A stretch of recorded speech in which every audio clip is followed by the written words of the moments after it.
Selamat pagi, yang terhormat Bapak Nur Irwansyah MPD, selaku dosen pengampu mata kuliah membaca, dan teman-teman yang saya banggakan.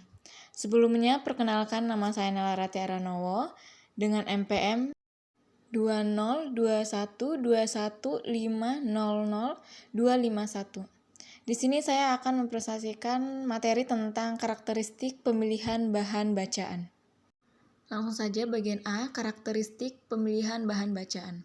Dalam proses pembelajaran, seorang guru harus kreatif dan inovatif dalam mencari bahan bacaan yang akan disajikan kepada siswa. Banyak sekali bahan bacaan yang dapat disajikan sebagai sumber dan bahan ajar. Namun, seorang guru sebaiknya perlu mengetahui setiap karakteristik bahan bacaan yang dipilih sebagai bahan ajar.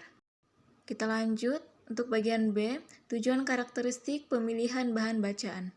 Mempermudah seseorang dalam mengetahui atau memahami isi bacaan sesuai dengan bacaan dan memudahkan seseorang dalam mendapatkan suatu informasi yang mereka butuhkan. Pada dasarnya, bahan bacaan itu terbagi atas bacaan ilmiah dan bacaan sastra. Adapun penjelasan dari kedua jenis bacaan di atas adalah sebagai berikut. Yang pertama, ada bacaan ilmiah. Kata ilmiah diartikan sebagai bersifat ilmu atau memenuhi syarat atau kaidah. Ilmu pengetahuan, bacaan ilmiah yaitu bacaan yang berisi ilmu pengetahuan atau informasi, yang ditulis dengan bacaan yang lugas, praktis, dan efisien. Kita lanjut untuk poin yang kedua, ada bacaan sastra. Sastra adalah karya yang bersifat imajinatif, yang menonjol unsur estetikanya, dengan media bahasa yang khas atau konotatif, yang fungsi utamanya adalah dapat menyenangkan dan berguna untuk orang lain. Sedangkan bacaan sastra ialah suatu bahan bacaan yang berisi ekspresi, pikiran, perasaan, ide, pandangan hidup, dan lain-lain yang disajikan dalam bentuk yang indah melalui media bahasa. Kita lanjut pada pembahasan bacaan ilmiah. Bacaan ilmiah terbagi atas dua macam, yaitu teks ilmiah populer dan teks ilmiah akademik. Teks ilmiah populer yaitu teks yang ditulis dengan gaya bahasa populer atau bahasa media atau bahasa jurnalistik untuk dimuat di media massa atau surat kabar, majalah, dan tabloid. Teks ilmiah ditulis lebih bersifat umum untuk konsumsi publik. Dinamakan ilmiah populer karena bentuk dan isinya itu dapat mudah dipahami oleh pembaca dengan menggunakan bahasa yang santai, padat, serta mudah dicerna oleh pembaca. Untuk poin selanjutnya ada teks ilmiah akademik. Teks ilmiah akademik adalah teks yang bisa ditulis oleh kalangan kampus, perguruan tinggi, baik dosen maupun siswa. Karena dalam pembuatan sebuah teks ilmiah akademik, ini membutuhkan suatu hasil dalam sebuah penelitian. Kita lanjut pada teks ilmiah akademik, memiliki karakteristik yang isi garis besarnya dipilih menjadi 4 jenis, yaitu bagian A, isinya meninjau sebuah hasil penelitian. B, isinya menggunakan aturan mengimplementasikan suatu teori. C, isinya membantah, menyempurnakan, mengimplementasikan suatu penelitian. Bagian D, isinya berupa pengajian suatu hipotesis. Dan poin yang terakhir, bahasanya bersifat denotatif, objektif, tidak berprasangka, tanpa penelitian atau pendapat pribadi, sistematis, kritis, dan didasarkan pada suatu penelitian, hubungannya dengan sebuah teori. Kita lanjut, yang termasuk tes ilmiah akademik yaitu buku referensi, buku modul, dan lain-lain. Bagian A, karakteristik pemilihan buku teks, ada beberapa langkah yang dapat ditempuh dalam menentukan karakteristik pemilihan buku teks, antara lain sebagai berikut. Yang pertama ada menentukan tujuan pembaca. Tentunya tujuan kita dalam membaca buku teks yaitu memperoleh ilmu pengetahuan atau untuk studi. Poin yang kedua, menentukan informasi fokus pada yang ingin kita peroleh dari buku tersebut. Kita harus membaca daftar isi agar informasi fokus yang kita cari dapat dengan mudah dicari atau ditemukan. Untuk poin selanjutnya, sebelum membaca buku teks, kita harus membaca kata pengantar, pendahuluan, atau ataupun abstraknya, sehingga kita tahu materi apa yang ada di dalam buku teks tersebut. Dan apakah materi tersebut sesuai dengan tingkat keterbacaan pembaca.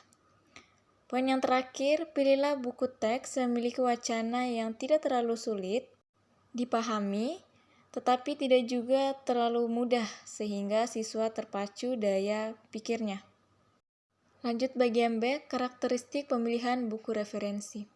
Ada beberapa langkah yang dapat ditempuh dalam menentukan karakteristik pemilihan buku referensi, antara lain sebagai berikut. Yang pertama, pilihlah buku yang dianjurkan guru atau dosen.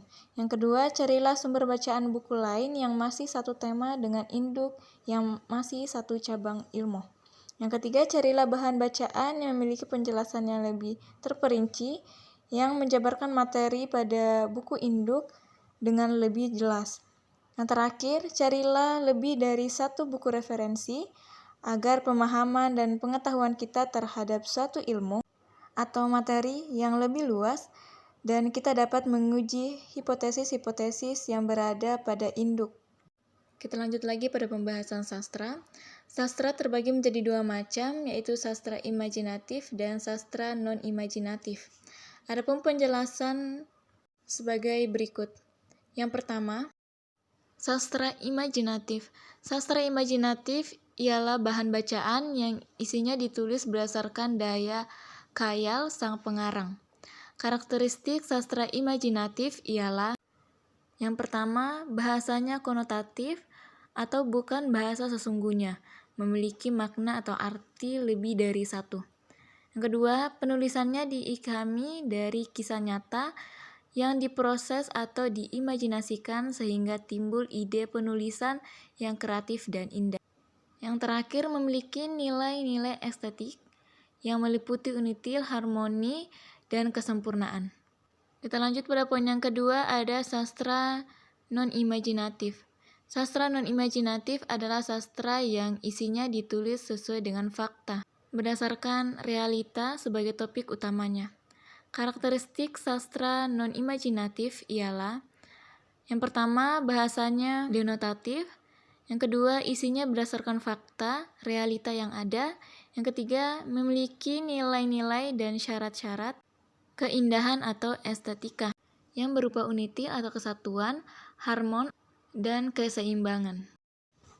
Lanjut, sastra ini terdiri atas esai, kritik, biografi, autografi, dan catatan harian.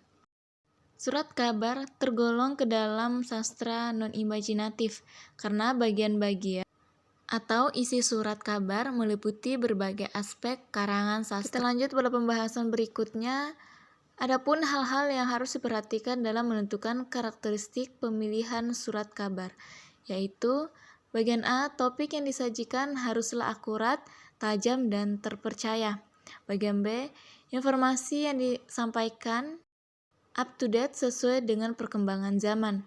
Bagian C, pilihlah surat kabar yang memiliki kosakata yang tinggi agar muncul gaya pikir pembacanya. Untuk bagian D, untuk bahan pembelajaran, pilih topik dalam surat kabar yang sesuai dengan karakteristik dan kebutuhan siswa. Baik, itulah materi yang saya sampaikan tentang karakteristik pemilihan bacaan. Selanjutnya akan dijelaskan oleh teman saya. Sekian dari saya, terima kasih, selamat pagi.